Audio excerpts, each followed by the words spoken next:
Hey, Goddess. Welcome to our podcast. We are Wendy Lou and Angie K, two goddesses on a journey of awakening and embodiment together, traveling hand in hand through the trials and tribulations of this roller coaster ride we call spiritual awakening and ascension. It was only a matter of time before we started our own podcast to share what we've learned along the way as energy practitioners and spiritual entrepreneurs. Join us twice a month as we explore metaphysical topics, spiritual awakening, collective energy updates, spiritual entrepreneurship, the divine feminine and divine masculine, and all things goddess. Our vision and mission is to provide a safe space to express the unspoken topics of awakening the divine feminine. Our desire is to heal the generations of shame, secrecy, and illusion that have shrouded the divine feminine teachings. So we hope you join us here on our podcast. Hey, Goddess. Welcome to this episode of the Hey Goddess podcast. Today, we are talking about something that Angie and I are very excited about, the ugly truth about self-worth and appearance. And we are going to expose societal conditioning around these topics today. So I wanted to start by sharing a story about the programming that I experienced, that I inherited. And, I just finished writing a book about parenting and about taking on your parents' patterns and how to break free of them. And so my mother had a very strong pattern of her self-worth was tied to her appearance. And so if her appearance was flawed in any way on any given day, she just didn't feel good. She just was kind of off. She didn't feel worthy of having good things, right? Not intentionally, I inherited that program, right? Like I talk about this in the book.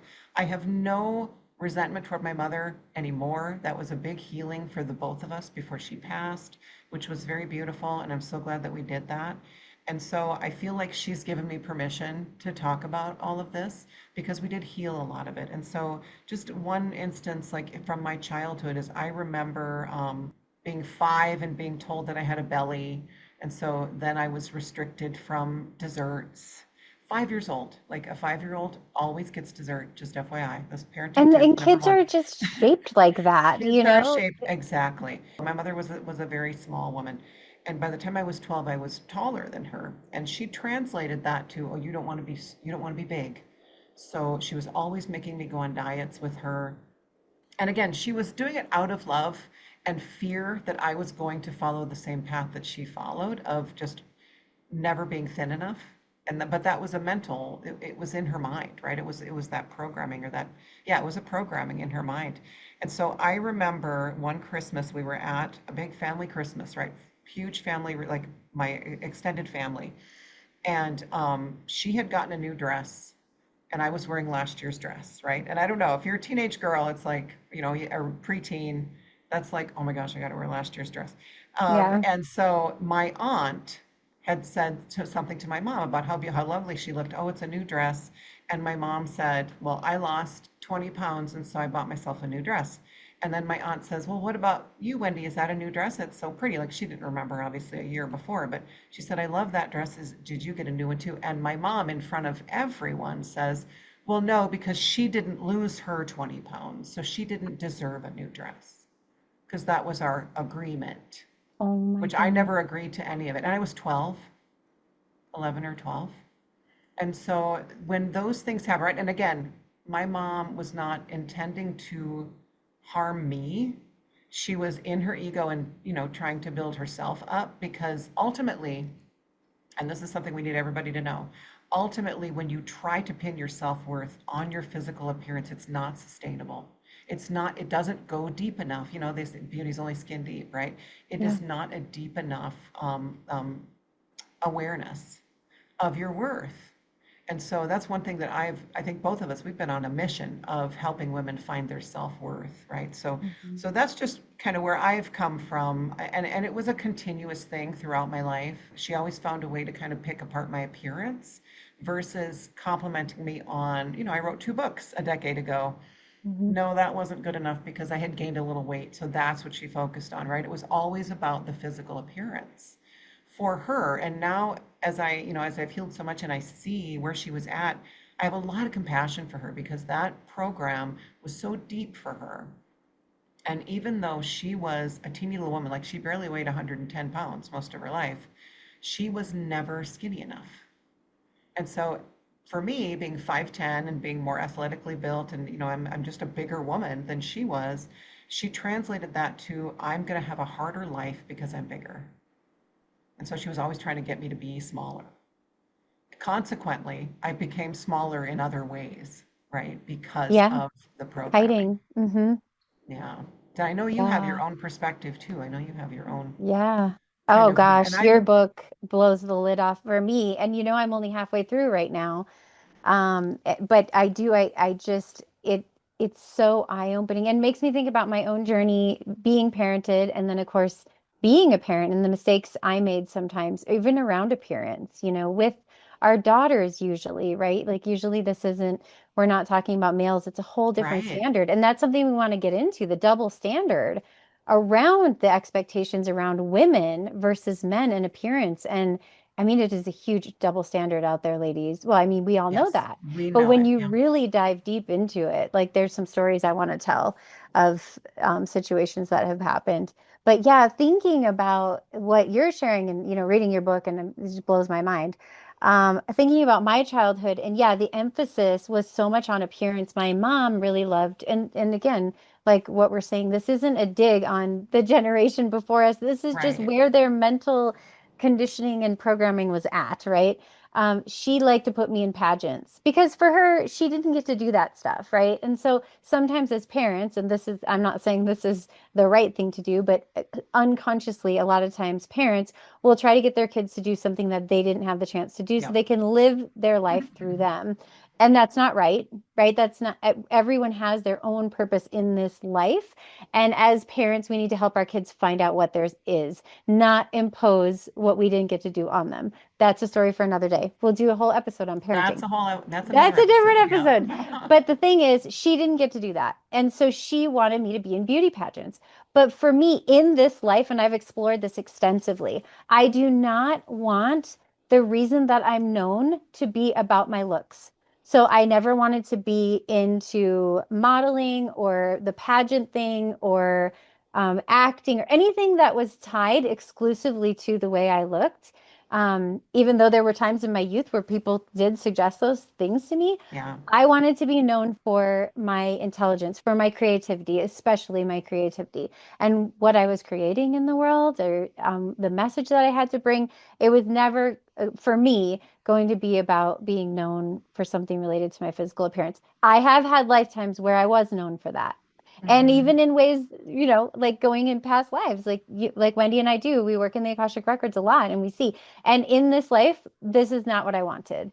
Hmm. So I bucked my mom on this hard, right? Like I did not want to be in these pageants. And so finally, her and I came to an agreement that I would do just the talent. I would only enter the talent portion because that's what I wanted to be known for, was my talents, right? So I would Right. go just in as a dancer.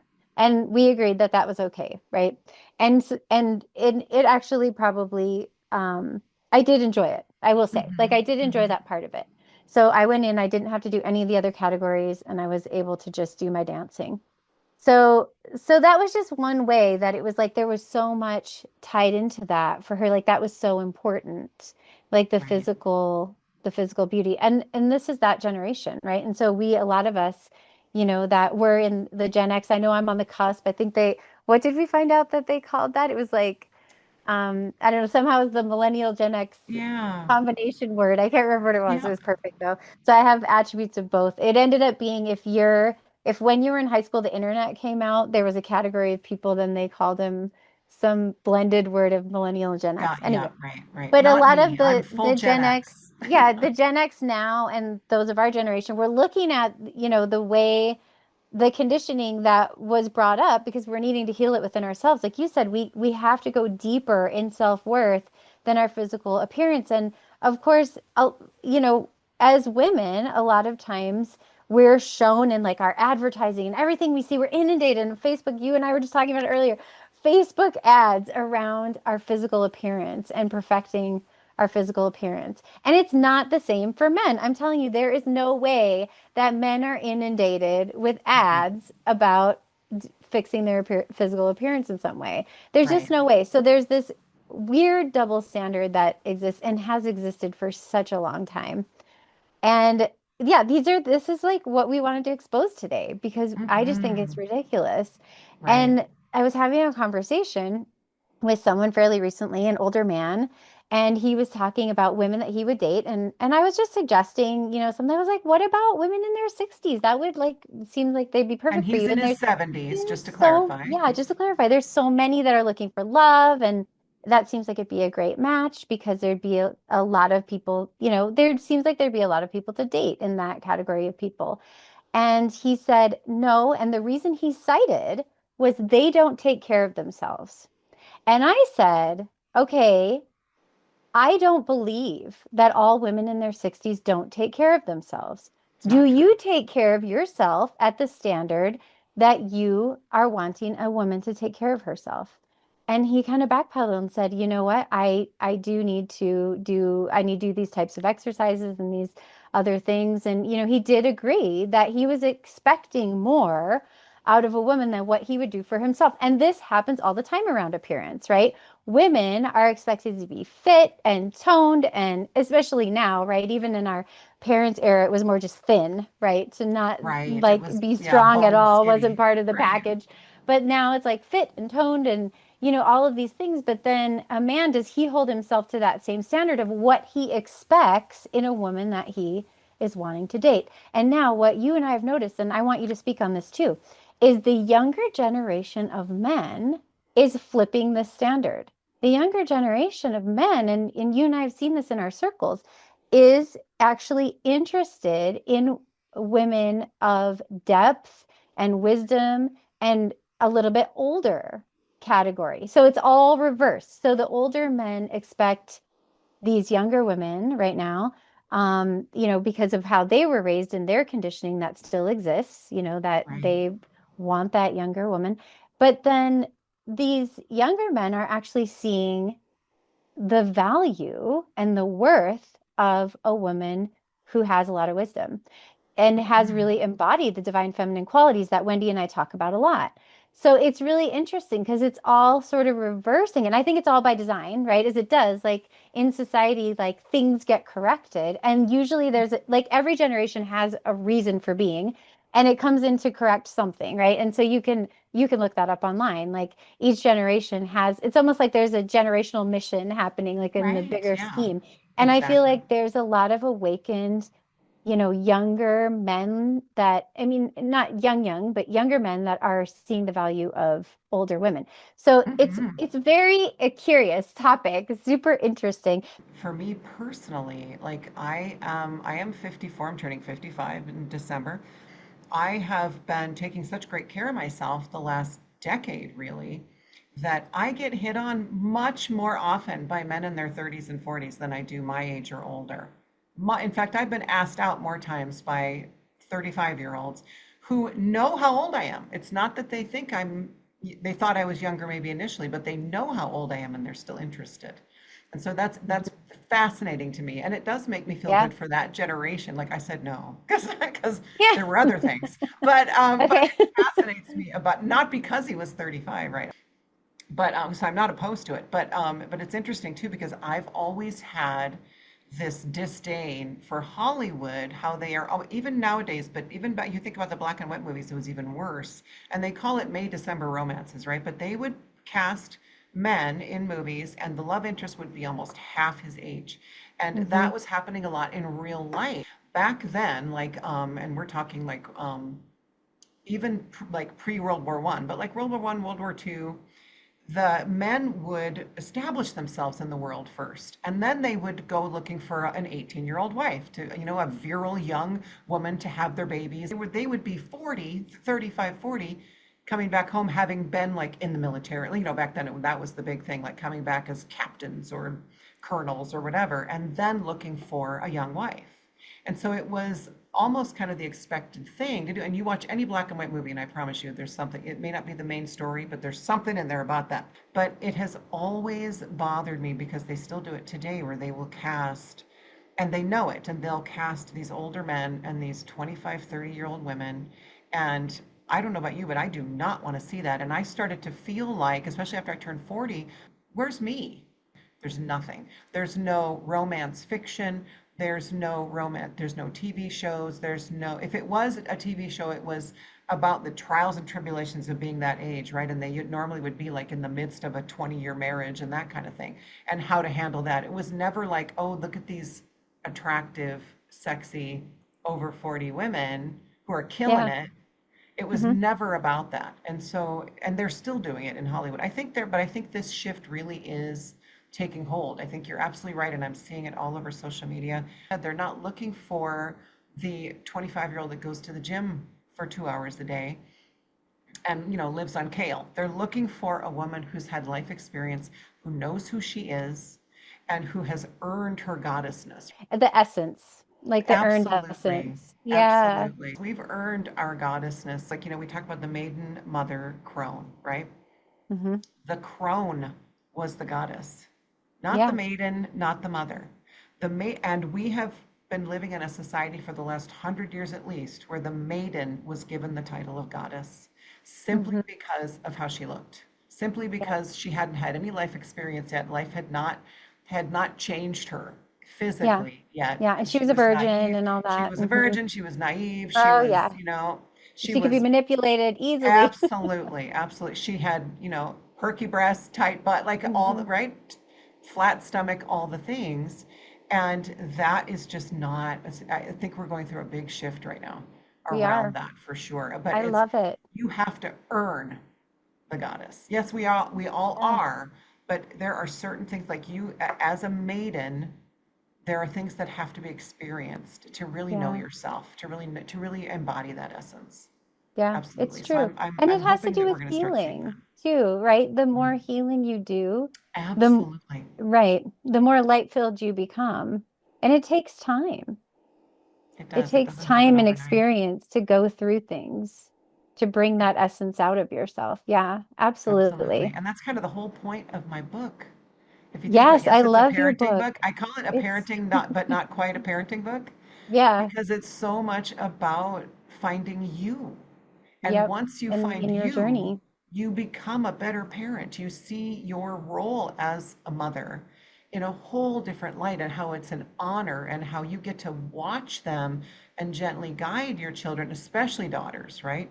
Like, please don't put, Hmm. and I even say this in the book, I do a little blurb on it, but I think we all know, but then some people don't know they're doing it, is what was done to me, right? Is putting Hmm. on them the societal, I'm sorry, it's BS, the societal standards, but it's a Yeah. bunch of crap, right?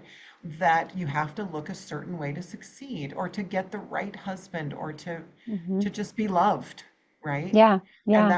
it's a deep program for me and I think for you too, Yeah. for our Yeah. It generation that is. is Yeah. really coming to the surface right now. And we're It seeing it is. in this shift of the younger men really, We are. liking.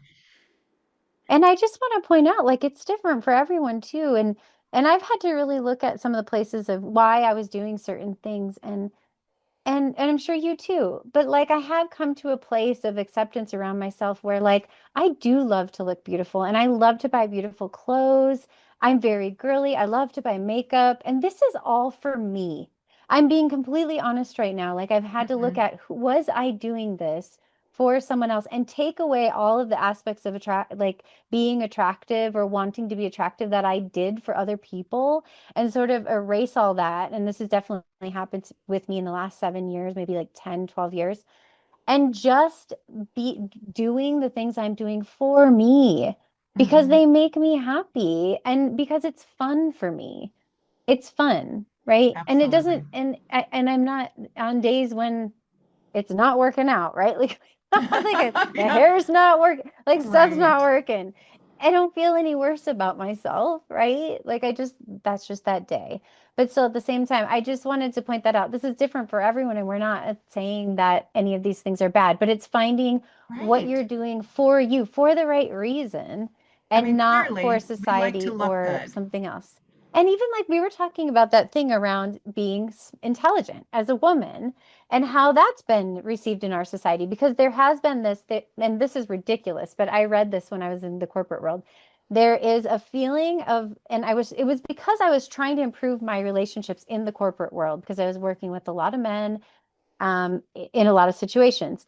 And there's a perceived, and I don't know if this is still happening, but it's an underlying program that men want to see women in the work environment as fun, as there for entertainment and not for their intelligence and their talent. Right. I know the face you're making because when I first read it, it made me so deeply sad.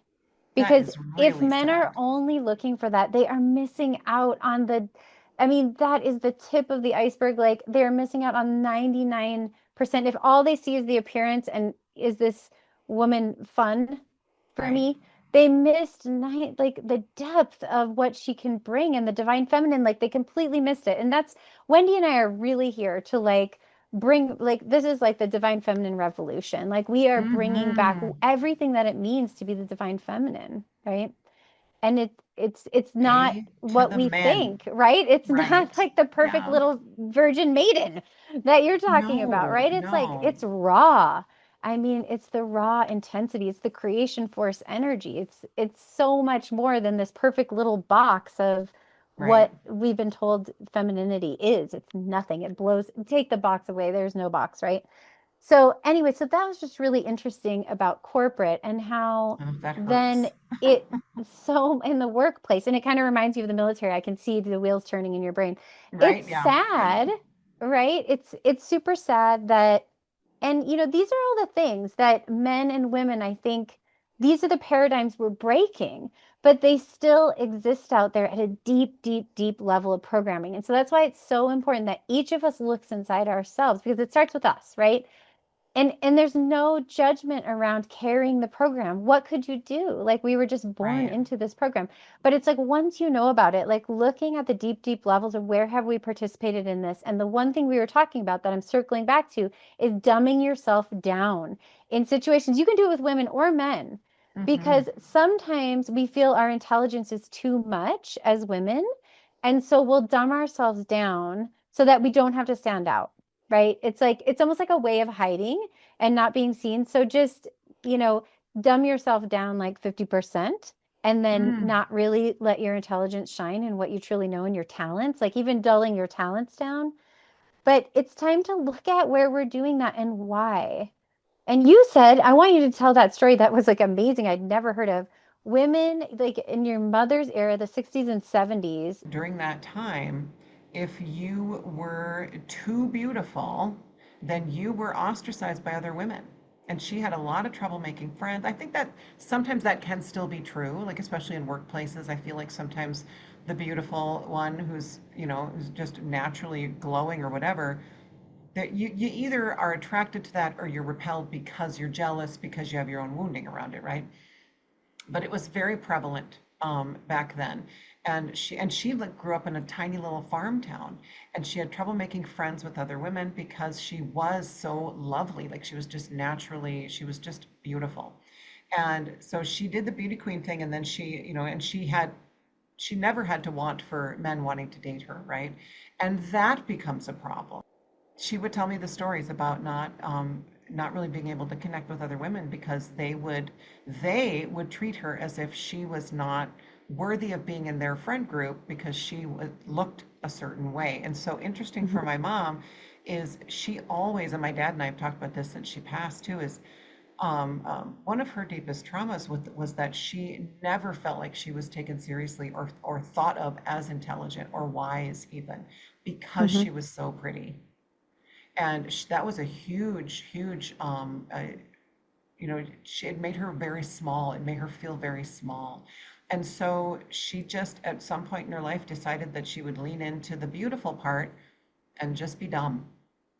And that was kind of how she No. spent most of her adult life. And then she would get upset when somebody didn't, take her, think she knew anything about anything. But at the same time, she was kind of surrendering to it because it was such a deep program. And so, Yeah. looking at that and helping heal a lot of the stuff between us is I saw this, I saw the broken little girl. And I Yeah. couldn't have any resentment toward her for choosing that when that was easier. It was easier and life was hard. She Yeah. was a mom of five. She never really found her own kind of thing. She threw everything into motherhood, and I talk about this in my book, is she just gave us everything that she was and didn't have Yeah. anything left. But she Mhm. always looked good. Like I always tell people, she always looked good. I mean, this was an era, if you remember in the 80s, the moms, I don't know if your mom did this, but my mom, even if she wasn't leaving the house, it was full face of makeup, rollers in the hair, pantyhose under the jeans, cute little pumps. I mean, she was dressed to the nines, even if she wasn't going anywhere, because that made her feel worthy. And it was Wow. very sad. It was very sad that was her reality. And she also grew up in the Wow. time of Twiggy. If you don't know who that is, look it up. For those of you listening, but Twiggy was I the remember kind of the that. I first mean, I don't remember supermodel. it, but seeing it She got, later, yeah, I right, was right. in She my got famous for just being stick thin. I mean, hence her name, yeah. Twiggy. Well, and we had Kate Moss and we had the We had Kate magazines, Moss. Yeah, 17 magazine, and we talked about that earlier. All of that yeah, stuff came out in our era. And yeah. kind of like the waif Perpetuating it. model, look, the 90s. I No, and don't then why would, know what and then that was. Hollywood would run with it, and that would be all the leading ladies would be Yeah. stick thin because and they make you believe that that's what all the men want. When in reality that was actually never the case. I don't No. think there are men who that's their type, right? They find that attractive, Right. a very lean woman. Hmm. But it's not across the board. And for a long time, well, and you look at our era too, that's when bulimia and anorexia were big. Just Yeah. all these horrific, drastic attempts to look like what they were seeing on the screen. Yeah. And none of it I was know it real. just really ruined, yeah, it just ruined so much. I shared with a friend, we were having a conversation like this the other day, me and a friend, and I shared with them that song Californication by Red Hot Chili Peppers. I said, have you heard this? Because it talks about all of that and how all of those ideas have been implanted in our society through movies and very subliminally put into our world that this is the standard for women. And so Absolutely. many things are out there to I mean really keep people distracted from their bigger purpose and mission in life, right? Because if you're so distracted like worrying about your weight Right. or like overly Weighing concerned about yourself every you day. don't have time to really focus on what you're here to do. And so many things are like that, right? Like we're just talking about this one topic, but in our society, it's a lot of things are built around keeping people distracted Hmm. so that they really don't awaken to their true potential Yeah, and it's heal. it's multi-layered for sure, Yeah. the levels of distraction. And I was listening Yeah. to I want to bring this up because it's in my head now, but I was listening to Bashar. If you don't know Bashar, those of you listening, please look him up. And he was telling a young woman who, had very serious questions, and he said she had said something about it's her pattern, and he said it's not a pattern anymore. Once you realize it's your Hmm. pattern, then you're making a choice every day. So Yep. once you realize that it's a pattern, you've broken free of the pattern, but you can choose. You can keep choosing it if you want. But once you're aware of it, it's no longer a pattern.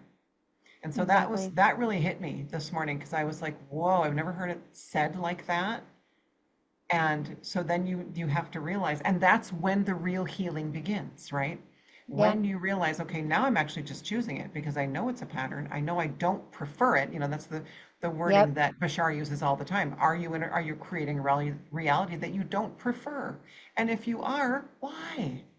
Right? So we're Exactly. choosing this, but that's when the real healing Fear is begins. why. Fear, Hmm. fear, because Fear of change.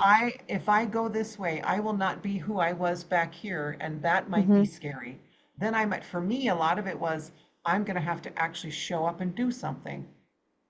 Hmm. If I Show up shed, and show your brilliance show because you up and are show how brilliant, amazing I am, right? but you were hiding. Absolutely. And I was even hiding in, talking about self-worth and the physical body. I hid in a fat suit, and there's no body shaming here. We love all body types, but for me, it wasn't my natural body, and I hid in that suit, of a 260-pound suit for close to 20 years, because of where I was in my life. I didn't want to be seen. And Yeah. when when you look a certain way, there are less expectations from society. And I think we're shifting that too, which is beautiful. There's definitely a big Yeah. shift going on with that. I mean, we tried on body positivity, which is a beautiful concept. It got warped somehow, and so now we're trying to find, like we do this as humans, right? We try something that is the total other end of the spectrum, and Mm-hmm. the extremes are not sustainable. And so then we Mm-hmm. find the sweet spot. We come back to somewhere toward the middle, and we just have to understand that if you're healthy, that beauty will glow through you. If you have a Yeah. healthy, and it's not just eating well and Mm-hmm. working out, it's thinking clean. Like, I remember I saw Patrick Stewart, if you don't know who he is, Jean-Luc Picard, Captain Picard from Star Trek, looks amazing for his age. And somebody asked him, how do you do it? And he said, clean living and clean thinking. And I went, Yeah. that's exactly what it is. That's exactly what it is. Yeah. Yeah. And I feel like that is like for me, for myself, I have no standard of beauty for anyone else, right? I can only speak for You don't, myself I can always. attest to that. I can absolutely confirm that you don't. Yeah, it's My beautiful. standard of beauty is my own inner radiance. If I can see my radiance, I feel beautiful no matter what, right? The bad hair days, whatever's going on. And That's my standard of beauty for myself. Yeah, is the inner radiance. And that's exactly what you were just speaking about, which is clean living and clean clean thinking, thinking. right? It's the healing. It's getting to a healed state. Yeah, And we're right. never going to be, we always say we're never going to be fully healed. It is a lifelong human experience, but we learn, we can shed a lot of the deep old stuff, right? The stuff that Yeah. it's time to let go of. And then we see things more as they happen and Hmm. can even prevent some traumas from taking hold. But it's more of we talk about instant karma. It's more of and you talk about karma just literally being like unexpressed emotions, right? And when you express them, Yeah. then Tied to thoughts. you Yeah, it's balance tied that to a belief. energy. Hmm. Absolutely, yeah. And you can balance that energy within you quicker, right? More Hmm. quickly because we start to see, okay, well, I remember this. Like I say this all the time, when you heal something and you feel really good about it and you proclaim it to the universe or you tell somebody, I healed that, the universe is going to go, what? What did she just say? Oh, she healed it, did she? Let's send her a test and make A sure, trigger. right? A trigger and see what happens, right? And that's happened to me so many times. I just have to laugh now. I'm like, why did I declare it? But it's super important to go through that too, because there's nothing more satisfying and more fulfilling than knowing you passed the test. It's the best. And It's then all of a sudden awesome. it comes and you're going, "Oh my gosh, I didn't get triggered. Like you're pinching yourself. Yes. Did I Yeah. really not get triggered by that? Yeah. I did it." Yeah, Yeah. and sometimes it's just like choosing differently, like actually setting the boundary or whatever and then Yeah. being so happy you could do it. Yeah, or actually not responding to the text message you I usually was would gonna have gone say, off, right? yeah. Well, and And that's actually just ignored. That's so awesome. Yeah. yeah. I mean, I shouldn't say I love the tests, but I love it when No. I pass them. There you go. Yeah. Yeah. This Yes. is a huge topic that but I think we covered the main pieces of it. And I do Yes, plan I on, I think just so. want to say in Goddess Society, we're going to do a goddess glow up around January 2026, we're going to start a goddess Perfect. glow up unit. Yeah. So we're going to go into this inner radiance and like healing some of these pieces of ourselves that are tied to self-worth and appearance. And then really deciding what it is that we want for ourselves and activating those parts of ourselves and then bringing out that inner radiance. So I'm excited about that. I think that's going to be, I Absolutely. was getting a download around that and it just sounded so fun. And a lot of it will have to do with that inner self image, the way we see ourselves, and then allowing So big. that to shift so that what the world sees is then our true self and Hmm. not like you said, where we're hiding behind something or we are dumbing ourselves down or we're not showing up as our full Hmm. potential or even in our talent. It's like, don't be too talented. All the double standards for Absolutely. women. Yep, But men, everything. go out there, show all your strengths and talents, like do all the Right. things. But women, not too much, right? And men can be You don't super, want to have no friend group because no, yeah. because we So were always taught, one quick thing too is we were always taught that um, if you're too big in any way, men don't want you. Men won't want you. And we're still mm, releasing that kind of competitive program of competing for the husbands. We don't have to be in yeah, that energy anymore. We should be no. lifting each other up and we should be helping, we should be each other's wingman always, right? in that Always. respect. But Wing woman. the men are coming around, right? Like we're not here to bash on the men, but we're just talking about the programs, right? And the Hmm. programs that we're breaking free of. And not all men have been a part of it, but it's been a societal, on the society level. It's been a cycle, right? Like we've just fed off each other with it. And so if men wanted somebody who just wanted to stay home and not be smart, then that's what we were pretending to be, right? And so we're breaking free of this now. And so we're going to be able to, I think men want more from their women, and we are meant to be big. We are meant to take up space, as we say, right? Women, we are meant to really shine and be as brilliant as we can. So that's why I love that. I love the term the inner radiance because that's exactly, and when you embody your inner radiance, you will find that if there are things about your body that maybe you haven't loved or you couldn't love, they will either shift and change or you will suddenly love them and it'll just become part of you. And wouldn't you take either one? Like I always said, I'll take either having a thinner body, which I always wanted, right, my whole life, Hmm. which I have now, or I'll take just loving every inch of me right now, unconditionally. I was okay with either one. And so when you embody that inner radiance, that's what happens.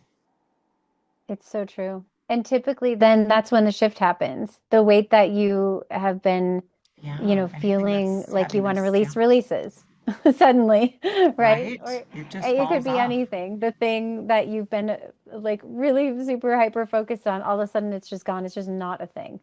Or you Yeah, just completely accept it. You don't even see it. No one even sees it. yeah. Or It's you not realize even a how, flaw. like, Or there are suddenly you literally, love it. absolutely. And I've known women, and I'm sure you have too, that they had like this just this sticking point around something about their physical body that no one else could see.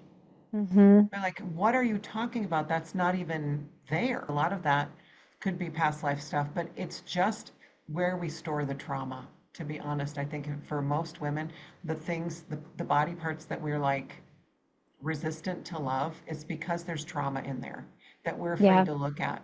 And so when you embody that inner radiance, that trauma, like we said, this is when the healing begins, is when you break free of the patterns and now you're making a choice and you choose to look at the trauma and then you can sink into and embody that inner radiance and earn that title of goddess.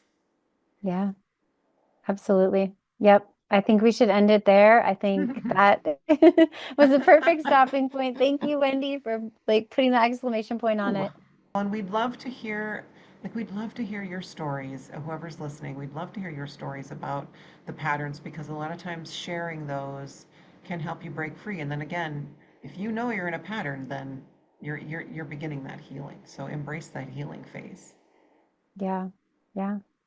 It takes and choose 21 days differently. to change a habit. So just There you go. start and then 21 days later, you can shift it. Absolutely. Yeah. Yeah. Yep. So Yeah. we love you. Thank you for listening, and we will see you in the next episode. Bye, goddess. Bye, goddess.